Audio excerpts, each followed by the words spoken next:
Sam Paris is confident the Thames will flow here again.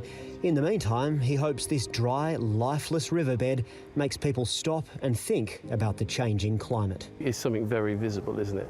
So yeah, absolutely. If we can draw attention maybe to these type of issues, then it makes more people think about it.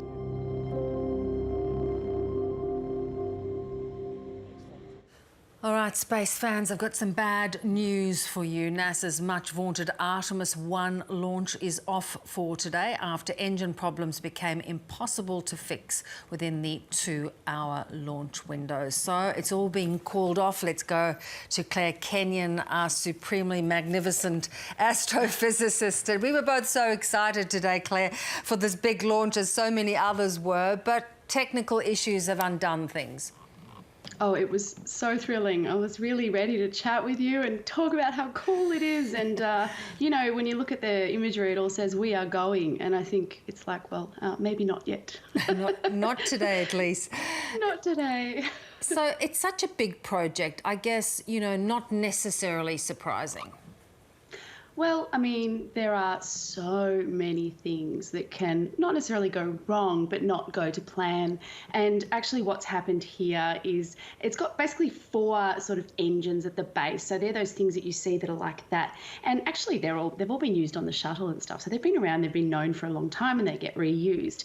But there's one, which is engine number 3, that has basically what they need to do is they need to cool down this engine. So there's 4 engines.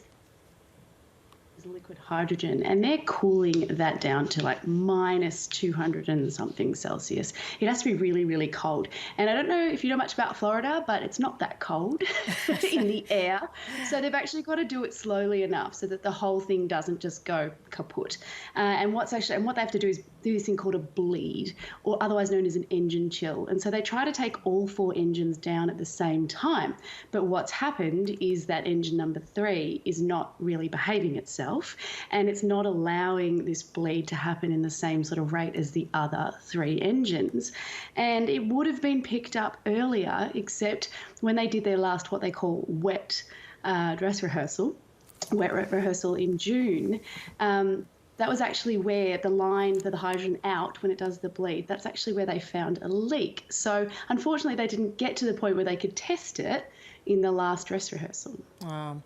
And, you know, it wasn't the first obstacle. There were some weather challenges, and as you also talked about, those hydrogen leaks. So, you know, they do have a couple of other windows. What do these windows mean? Are they particularly weather-conducive windows, these sort of windows that appear for NASA to allow this launch to happen? Yeah, this is a really good question. So whenever NASA plan a launch, they also need to, it's not just, you know, when's it good to send it off Earth? It's actually when can we actually keep track of it, right? And so for the next 3 days, let's say they miss this launch window, which I think they're going to, they can't actually launch it for about 3 days because basically it'll be in an eclipse in terms of where it is in the moon's shadow, so the Earth's shadow. So they won't actually be able to communicate with it. So they need to wait another 3 days. Now, if it stays on the launch pad and if it's something that the engineers can go, right, we can engineer something here quickly, it's just a systematic programming thing that we can fix, we may see it go on September the 2nd. But I think that'll actually be the 3rd for us, because that's at the very nice time of 2:48 in the morning, Australian Eastern Standard Time, Bev. So I don't know that we'll be we won't be waking up talking about that at the time.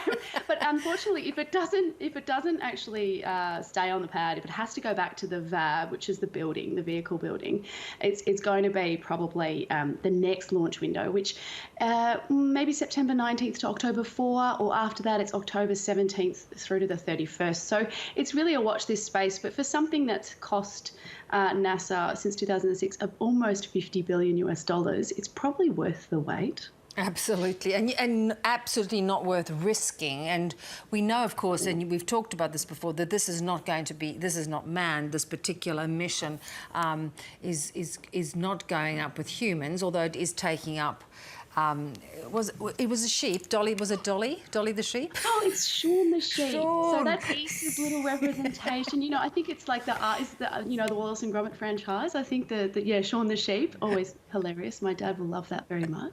And we've got three mannequins as well. So we've got Munakun Campos, who is this wonderful dressed figure, and he's wearing a spacesuit that they're actually going to dress the future astronauts in. And then there's Helga and Zohar, and they're actually, it's a little bit grim when you look at pictures of them actually, because, you know, Munakun Campos is in this wonderful spacesuit and he's a full body, and then they're like, oh, and there's two female torsos, and they're just these sort of bodies with, you know, the shape strapped in, and they're just basically, one of them's equipped with a bunch of, well, they're both equipped with radiation sensors, but one of them has a vest. So they're checking whether they're astro-rad. Their radiation suits can basically help them withstand the pressures and environments in space with radiation. And so, if they are lucky enough to get within those next windows, tell us a little bit about what this mission is trying to accomplish. So this is the first mission. This is essentially one big test. Does the rocket work? Well, let's see. And then do the comms work? Can we get it out there, go around the moon? Can we actually go further past the moon than Apollo 13 did? Of course, they had people on it, and this one doesn't. Can we get it back? Can we actually successfully do this re-entry? At 40,000 kilometres an hour, Bev, we're talking very uncomfortable 2,800 degrees Celsius. Then we've got to get it land, splash down and recover it, right? That's just the first test. After that, we've got Artemis II. We're looking at putting people on that, but they will go around the moon and come back.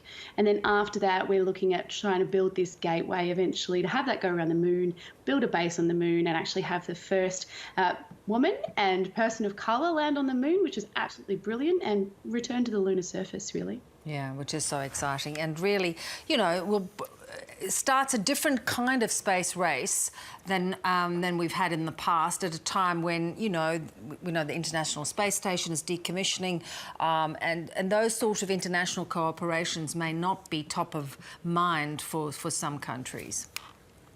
Yeah, that's probably fair. There are a lot of countries that are involved in this, though. So we've got Canada, we've got Japan, and there are lots of other countries that are interested in going to the moon in the next couple of years, things that I didn't even know till I started having a look at it. United Arab Emirates actually would like to put a lander on the moon. We've actually seen, and this probably goes back to the reason why we shouldn't just send things because, you know, maybe it'll be all right. You know, oh, she'll be right. No, we don't need to do that, because we've seen things like Israel tried to land a Bereshit, the lander, that crashed. We've had Chandrayaan-2 from India. They tried to get a lander and a rover on the moon, and that crash landed. So we're going to probably see Japan, South Korea, India, Russia, UAE, probably all trying to get to the moon in the next couple of years. It's just a different type of, probably less politically motivated space race. Yeah. Thank you, as always, for talking us through things. It's a pity about tonight, but no doubt there'll be another opportunity. Thanks, Claire. Thank you, Bev. And Dolly, of course, was the cloned sheep, not the one that's going to be heading off in Artemis I, as Claire rightly pointed out, getting my science projects a little mixed up. Well, 2 skyscrapers have been demolished in India.